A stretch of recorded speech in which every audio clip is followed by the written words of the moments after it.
All MP channel में आपका स्वागत है। आज हम पढ़ेंगे मध्य प्रदेश की जनजातियों का वितरण का पार्ट 2 भाग 2। अभी तक हमने देखे थे 31 प्रश्न। अब देखेंगे हम 32 प्रश्न से लेके लगभग 60 प्रश्न तक, जो पार्ट 2 होगा। यह प्रश्न परीक्षा की दृष्टि से काफी इम्पोर्टेंट है। हर एक प्रश्न बहुत ही महत्वपूर्ण है, जो परीक्षाओं में आया हुआ है और आने की भी पूर्ण संभावना है। आइए देखते हैं अगला प्रश्न। बूढ़ादेव मध्य प्रदेश की किस जनजाति के प्रमुख देवता हैं? तो बूढ़ादेव मध्य प्रदेश की किस जनजाति के प्रमुख देवता हैं? यह बैगा जनजाति के प्रमुख देवता हैं। बूढ़ादेव के बारे में जानेंगे। बूढ़ादेव बैगा जनजाति के प्रमुख देवता हैं, जो सांझा वृक्ष में निवास करते हैं। बूढ़ादेव पीढ़ियों की रक्षा करने वाले देवता होते हैं। बैगा जनजाति के अन्य देवताओं में ठाकुर देव और दूल्हा देव शामिल हैं। तो अभी हमने देखा बूढ़ादेव के बारे में। बूढ़ादेव बैगा जनजाति के प्रमुख देवता हैं और बूढ़ादेव बैगा जनजाति के प्रमुख देवता जो सांझा वृक्ष में निवास करते हैं। बूढ़ादेव पीढ़ियों की रक्षा करने वाले देवता होते हैं। बैगा जनजाति के अन्य देवताओं में ठाकुर देव और दूल्हा देव शामिल हैं। आइए देखते हैं अगला प्रश्न। प्रश्न क्रमांक 33। आबूझ मांडिया जनजाति मध्य प्रदेश के किस जिले में पाई जाती है? तो आबूझ मांडिया जनजाति मध्य प्रदेश के छिंदवाड़ा जिले में पाई जाती है। प्रश्न का उत्तर है डी, छिंदवाड़ा। आबूझ मांडिया जनजाति यह गौड़ जनजाति की उपजाति है। यह मध्य प्रदेश के छिंदवाड़ा, बैतूल, सिवनी, मंडला जिलों में निवास करती है। आबूझ मांड का अर्थ अज्ञात वन और ऊंची भूमि के निवासी है। यह गौड़ जनजाति की उपजाति है। यह मध्य प्रदेश के छिंदवाड़ा, बैतूल, सिवनी, मंडला जिलों में निवास करती है।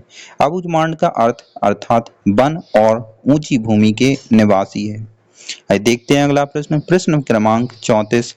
निम्न जनजातियों में से जिनका नाम उन्हें प्रायद्वीपीय भारत के पुराने हिस्से से मिला है, तो वह जनजाति है गौड़। प्रश्न का उत्तर है ए, गौड़। गौड़ जनजाति का नामकरण प्रायद्वीपीय भारत के पुराने हिस्से गोंडवाना क्षेत्र से मिला है। यह प्रश्न काफी इंपॉर्टेंट है, जो एएनएम टेस्ट 2016 में पूछा जा चुका है। आइए देखते हैं अगला प्रश्न। 35। गौड़ जनजाति में दूध लौटावा प्रथा किससे संबंधित है? तो गौड़ जनजाति में दूध लौटावा प्रथा मुख्य रूप से विवाह से संबंधित है। तो प्रश्न का उत्तर है सी, विवाह। गौड़ जनजाति गौड़ मध्य प्रदेश की दूसरी सबसे बड़ी जनजाति है। इस जनजाति का विस्तार घाटी के दोनों ओर, नर्मदा घाटी के दोनों ओर मिलता है। विवाह पद्धति दूध लौटावा, लमसेना विवाह आदि विवाह गौड़ जनजाति में प्रचलित हैं। एक बार फिर से रिवाइज करेंगे। गौड़ मध्य प्रदेश की दूसरी सबसे बड़ी जनजाति है। दूसरी सबसे बड़ी जनजाति कौन सी है? गौड़। गौड़ मध्य प्रदेश की दूसरी सबसे बड़ी जनजाति है। विस्तार इस जनजाति का विस्तार नर्मदा घाटी के दोनों ओर मिलता है। विवाह पद्धति दूध लौटावा एवं लमसेना विवाह इसमें प्रचलित है। इसके बाद अगला प्रश्न, मड़ई उत्सव किस जनजाति से संबंधित है? तो मड़ई उत्सव मुख्य रूप से गौड़ जनजाति से संबंधित है। मड़ई सतपुड़ा क्षेत्र में गौड़ जनजाति का प्रमुख त्योहार है। यह दिवाली के एक दिन बाद से शुरू होकर देव उठनी 11 तक अलग अलग स्थानों पर मनाया जाता है। इसमें मयूर के पंख की ढाल बनाकर पूजा की जाती है। तो मड़ई उत्सव किस जनजाति से संबंधित है? यह गौड़ जनजाति से संबंधित है। मड़ई सतपुड़ा क्षेत्र में गौड़ जनजाति का प्रमुख त्योहार है। यह दिवाली के एक दिन बाद से शुरू होकर देव उठनी 11 तक अलग अलग स्थानों पर मनाया जाता है। इसमें मयूर के पंख की ढाल बनाकर पूजा की जाती है। आइए देखते हैं अगला प्रश्न। प्रश्न क्रमांक 37। टोला किस जनजाति का मोहल्ला कहलाता है? तो टोला यह मुख्य रूप से गौड़ जनजाति का मोहल्ला कहलाता है। प्रमुख जनजाति के निवास स्थान गौड़ का निवास स्थान टोला, भारिया का ढाना, भील का हाल्या, सहरिया का सहरोला या सहराना। एक बार फिर से देखेंगे। गौड़ गौड़ जनजाति का निवास स्थान टोला, भारिया का ढाना, भील का फाल्या, सहरिया का सहरोल या सहराना। देखते हैं अगला प्रश्न, गौड़ जनजाति का पुजारी किसे कहा जाता है? तो गौड़ जनजाति का पुजारी देवरी को कहा जाता है। देवरी या प्रधान कहा जाता है। इस प्रश्न का उत्तर है सी। गौड़ जनजाति का पुजारी किसे कहा जाता है? गौड़ जनजाति का पुजारी देवरी को कहा जाता है। गौड़ जनजाति का सामाजिक सांस्कृतिक अध्ययन निम्न में से किसने किया है? गौड़ जनजाति का सामाजिक सांस्कृतिक अध्ययन निम्न में से प्रोफेसर श्यामचरण दुबे द्वारा किया गया है। प्रश्न का उत्तर है ए, प्रोफेसर श्यामचरण दुबे। डिटेल से देखेंगे। प्रोफेसर श्यामचरण दुबे का जन्म मध्य प्रदेश के नरसिंहपुर जिले में 25 जुलाई 1922 में हुआ था। यह प्रसिद्ध मानव शास्त्री रहे हैं जिन्होंने गौड़ जनजाति का सामाजिक एवं सांस्कृतिक अध्ययन किया है। इनकी प्रमुख पुस्तक इंडियन विलेज है। एक बार फिर से देखते हैं। प्रोफेसर श्यामचरण दुबे का जन्म मध्य प्रदेश के नरसिंहपुर जिले में 25 जुलाई 1922 में हुआ था। यह प्रसिद्ध मानव शास्त्री रहे हैं जिन्होंने गौड़ जनजाति का सामाजिक एवं सांस्कृतिक अध्ययन किया है। इनकी प्रमुख पुस्तक इंडियन विलेज है। आइए देखते हैं अगला प्रश्न। प्रश्न क्रमांक 40, कौन सी जनजाति लोहासुर को अपना देवता मानती है? तो कौन सी जनजाति लोहासुर को अपना देवता मानती है? अंगारिया जनजाति लोहासुर को अपना देवता मानती है। आगारिया के बारे में हम देखेंगे। गौड़ जनजाति की उपजाति अंगारिया लोहासुर को अपना देवता मानती है। आगारिया जनजाति उड़द दाल को शुभ संकेत के रूप में प्रयोग करती है। एक बार फिर से देखेंगे। गौड़ जनजाति की उपजाति आगरिया लोहासुर को अपना देवता मानती है। आगरिया जनजाति उड़द दाल को शुभ संकेत के रूप में प्रयोग करती है। देखते हैं अगला प्रश्न। प्रश्न क्रमांक 41, पचमढ़ी क्षेत्र में रहने वाले कोरकू जनजाति के लोग क्या कहलाते हैं? तो पचमढ़ी क्षेत्र में रहने वाले कोरकू जनजाति के लोग बंदोरिया कहलाते हैं। प्रश्न का उत्तर है डी, बंदोरिया। कोरकू जनजाति के बारे में विस्तार। सतपुड़ा क्षेत्र और मध्य प्रदेश के दक्षिणी जिले जैसे बैतूल, खंडवा, होशंगाबाद जिलों में निवास करती है। उपजातियाँ बावरिया, बंदोरिया, पचमढ़ी क्षेत्र के पठारिया, दुलारिया। प्रमुख देवता कोरकू जनजाति के प्रमुख देवता हैं मेघनाथ और चंद्रमा। एक बार फिर से देखेंगे। विस्तार। कोरकू जनजाति का विस्तार सतपुड़ा क्षेत्र और मध्य प्रदेश के दक्षिणी जिले जैसे बैतूल, खंडवा, होशंगाबाद जिलों में निवास करती है। इसके अलावा इसकी उपजातियाँ बावरिया, बंदोरिया, पचमढ़ी क्षेत्र के पठारिया एवं दुलारिया। प्रमुख देवता मेघनाथ और चंद्रमा हैं। देखते हैं अगला प्रश्न। प्रश्न क्रमांक 42, कोरकू जनजाति मध्य प्रदेश के किन जिलों में मुख्यतः पाई जाती है? तो कोरकू जनजाति मध्य प्रदेश के दक्षिणी जिलों में प्रमुखता पाई जाती है। प्रश्न क्रमांक 43, मेघनाथ उत्सव किस जनजाति से संबंधित है? तो मेघनाथ उत्सव कोरकू जनजाति से संबंधित है। डिटेल से देखेंगे। यह उत्सव सतपुड़ा क्षेत्र के छिंदवाड़ा, बैतूल और होशंगाबाद जिले में कोरकू जनजाति द्वारा मनाया जाता है। यह पर्व होली के एक दिन बाद से प्रारंभ होकर 15 दिन तक अलग अलग स्थानों पर होता है। इसे झंडा या खम्ब स्वांग नाट्य के नाम से भी जाना जाता है। मेघनाथ उत्सव। यह उत्सव सतपुड़ा क्षेत्र के छिंदवाड़ा, बैतूल और होशंगाबाद जिले में कोरकू जनजाति द्वारा मनाया जाता है। यह पर्व होली के एक दिन बाद से प्रारंभ होकर 15 दिन तक अलग अलग स्थानों पर होता है। इसे झंडा या खम्ब स्वांग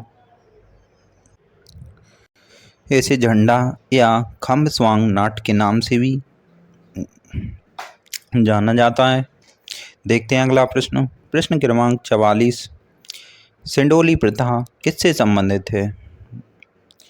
सिंडोली प्रथा मुख्य रूप से कोरकू जनजाति से संबंधित है। डी इस प्रश्न का उत्तर है। देखते हैं इसकी डिटेल। सिंडोली प्रथा यह कोरकू जनजाति का मृतक संस्कार है जिसमें मृतक की याद में लकड़ी का स्तंभ गाड़ते हैं। यह कोरकू जनजाति का मृतक संस्कार है जिसमें मृतक की याद में लकड़ी का स्तंभ गाड़ते हैं। इसे बोलते हैं सिडोली प्रथा। प्रश्न क्रमांक 45, सहारिया जनजाति किस क्षेत्र में अधिक संख्या में निवास करती है? तो सहारिया जनजाति मुख्य रूप से मुरैना, श्योपुर और शिवपुरी क्षेत्र में निवास करती है। तो प्रश्न का उत्तर है सी, सहारिया जनजाति मुरैना, श्योपुर और शिवपुरी जिलों में निवास करती है। देखते हैं डिटेल से। सहारिया जनजाति मध्य प्रदेश के उत्तरी क्षेत्र श्योपुर, मुरैना, ग्वालियर और शिवपुरी क्षेत्र में निवासरत है। सहारिया जनजाति का प्रमुख नृत्य है लैंगी, रागनी, दुल्दुल घोड़ी आदि नृत्य सहारिया जनजाति के हैं। प्रश्न क्रमांक 46, किस जनजाति में लड़की का जन्म को अति शुभ माना जाता है? तो सहारिया जनजाति में लड़की के जन्म को अति शुभ माना जाता है। सहारिया जनजाति में लड़की का जन्म होना शुभ माना जाता है। भारत का इथोपिया श्योपुर को क्यों कहा जाता है? तो भारत का इथोपिया श्योपुर को कुपोषण के कारण कहा जाता है। भारत का इथोपिया सहारिया सर्वाधिक कुपोषित जनजाति है, इसलिए मध्य प्रदेश का श्योपुर जिला सहारिया जनजाति का बाहुल्य जिला है। इसे भारत का इथोपिया कहा जाता है। इथोपिया मुख्य रूप से श्योपुर को कुपोषण के कारण कहा जाता है। आइए देखते हैं अगला प्रश्न। प्रश्न क्रमांक 48, मध्य प्रदेश के लगभग कितने लोगों के आधिकारिक तौर पर अनुसूचित जनजाति के रूप में वर्गीकृत किया जाता है? तो मध्य प्रदेश के लगभग 1/5 20% लोगों को आधिकारिक तौर पर अनुसूचित जनजातियों के रूप में वर्गीकृत किया गया है या किया जाता है। प्रश्न का उत्तर है सी, 1/5। देखते हैं अगला प्रश्न। प्रश्न क्रमांक 49, जनजाति जनसंख्या की दृष्टि से मध्य प्रदेश का भारत में कौन सा स्थान है? जनजाति जनसंख्या की दृष्टि से मध्य प्रदेश का भारत में प्रथम स्थान है। प्रश्न का उत्तर है ए, प्रथम। जनजाति जनसंख्या की दृष्टि से भारत के 3 अग्रणी राज्य हैं, मध्य प्रदेश, महाराष्ट्र और उड़ीसा, जिसमें जनजाति की जनसंख्या सबसे ज़्यादा मध्य प्रदेश में, दूसरे स्थान पर महाराष्ट्र में एवं तीसरे स्थान पर उड़ीसा में है। आइए देखते हैं अगला प्रश्न। संविधान की किस अनुसूची के मध्य प्रदेश के आदिवासी क्षेत्रों को श्रेणीबद्ध किया गया है? तो संविधान की अनुसूची 5 में मध्य प्रदेश के आदिवासी क्षेत्रों को श्रेणीबद्ध किया गया है। प्रश्न का उत्तर है ए, अनुसूची 5 में आदिवासी क्षेत्रों को श्रेणीबद्ध किया गया है। आइए देखते हैं अगला प्रश्न। प्रश्न क्रमांक 51, छिंदवाड़ा का पातालकोट किस जनजातियों का निवास स्थान है? तो छिंदवाड़ा का पातालकोट गौड़ और भारिया जनजातियों का निवास स्थान है। पातालकोट छिंदवाड़ा जिले के तामिया तहसील में स्थित पातालकोट में मुख्य रूप से भारिया जनजाति और आंशिक रूप से गौड़ जनजाति निवास करती है। तो छिंदवाड़ा जिले के तामिया तहसील में स्थित पातालकोट में मुख्य रूप से भारिया और आंशिक रूप से गौड़ जनजाति निवास करती है। यह प्रश्न काफ़ी इम्पोर्टेंट है जो पटवारी भर्ती परीक्षा 2017 में पूछा जा चुका है। आइए देखते हैं अगला प्रश्न। प्रश्न क्रमांक 52, रामायण में निम्नलिखित जनजातियों में से कौन सी जनजाति का उल्लेख है? तो रामायण में कोल, भील और गौड़ जनजातियों का मुख्य रूप से उल्लेख है। तो प्रश्न का उत्तर है डी, उपरोक्त सभी। कोल, भील और गौड़ आदि जनजातियों का उल्लेख रामायण में किया गया है। तो प्रश्न का उत्तर डी है, उपरोक्त सभी। रामायण में मल्लाह, गौड़, भील और कोल जनजातियों का उल्लेख है। देखते हैं अगला प्रश्न। निम्न में से कौन मध्य प्रदेश की विशेष पिछड़ी जनजाति है? तो मध्य प्रदेश की विशेष पिछड़ी जनजाति सहारिया है। मध्य प्रदेश में 3 विशेष पिछड़ी जनजातियां हैं जिनमें सहारिया, भारिया और बैगा है।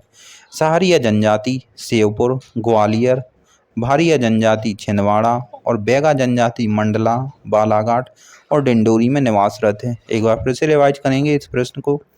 मध्य प्रदेश में 3 विशेष पिछड़ी जनजातियां हैं, जिनमें सहारिया, भारिया और बैगा। सहारिया जनजाति है श्योपुर और ग्वालियर में निवास करती है। भारिया जनजाति है छिंदवाड़ा में और बैगा जनजाति मंडला, बालाघाट और डिंडोरी में निवास करते हैं। आइए देखते हैं अगला प्रश्न। प्रश्न क्रमांक 54।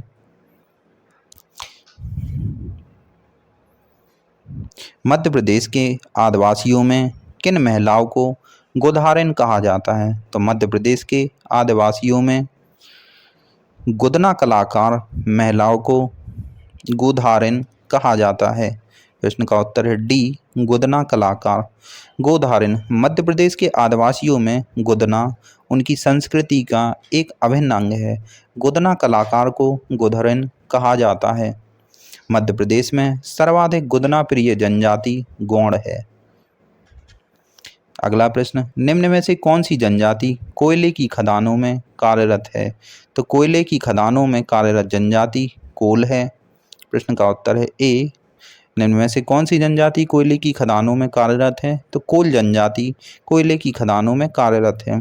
कोल जनजाति, इनकी अर्थव्यवस्था कोयले की खानों पर निर्भर है। इनका विस्तार सीधी, सिंगरौली, शहडोल जिलों में मिलता है। कोल मध्य प्रदेश की तीसरी सबसे बड़ी जनजाति है। यह प्रश्न भी काफ़ी इम्पोर्टेंट है, जो पटवारी भर्ती परीक्षा 2017 में पूछा जा चुका है। आइए देखते हैं अगला प्रश्न। गोहिया पंचायत किस जनजाति में प्रचलित है? तो गोहिया पंचायत मुख्य रूप से कोल जनजाति में प्रचलित है। प्रश्न का उत्तर है ए, कोल जनजाति की पंचायत को गोहिया और पंचायत के मुखिया को मुकद्दम कहा जाता है। यह प्रश्न जेल प्रहरी भर्ती परीक्षा 2017 में पूछा जा चुका है। तो कोल जनजाति की पंचायत को गोहिया और पंचायत की मुखिया को मुकद्दम कहा जाता है। प्रश्न क्रमांक 57, कोरवा जनजाति की पंचायत को क्या कहा जाता है? कोरवा जनजाति की पंचायत को मेयारी कहा जाता है। कोरवा जनजाति की पंचायत को क्या कहा जाता है? मेयारी। कोरवा जनजाति, कोरवा कोल जनजाति की एक उपजाति है।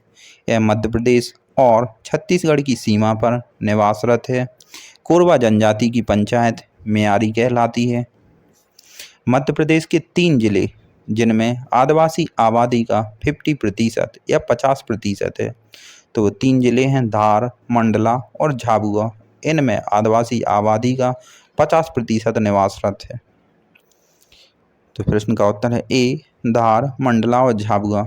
मध्य प्रदेश के धार, मंडला और झाबुआ जिले की कुल आबादी में से 50% से अधिक आबादी आदिवासी आबादी है। यह प्रश्न भी काफ़ी इम्पोर्टेंट है, जो ANM टेस्ट 2016 पूछा जा चुका है।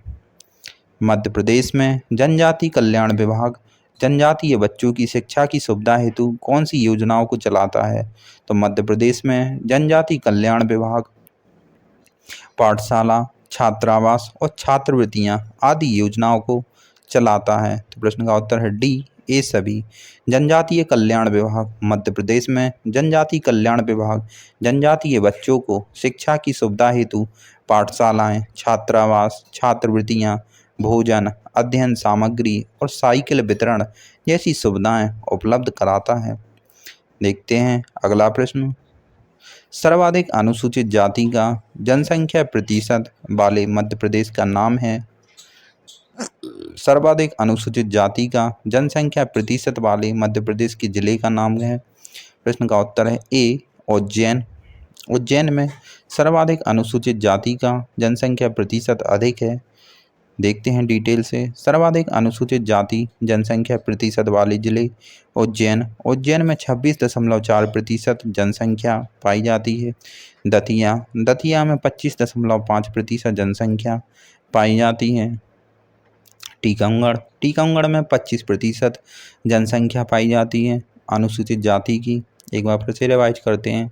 सर्वाधिक अनुसूचित जाति का जनसंख्या प्रतिशत वाले मध्य प्रदेश के जिले का नाम है उज्जैन। उज्जैन में 26.4% अनुसूचित जाति की जनसंख्या पाई जाती है। दतिया में 25.5%, टीकमगढ़ में 25% अनुसूचित जाति की जनसंख्या पाई जाती है। ये मध्य प्रदेश के वह जिले हैं जिनमें लगभग ज़्यादा से ज़्यादा अनुसूचित जाति की जनसंख्या पाई जाती है। वीडियो देखने के लिए आप सभी का धन्यवाद। बाकी क्वेश्चन अगले पार्ट में कवर करेंगे। चैनल को सब्सक्राइब करें, लाइक करें, शेयर करें। हर एक प्रश्न परीक्षा की दृष्टि से काफ़ी इम्पोर्टेंट है। वीडियो देखने के लिए धन्यवाद।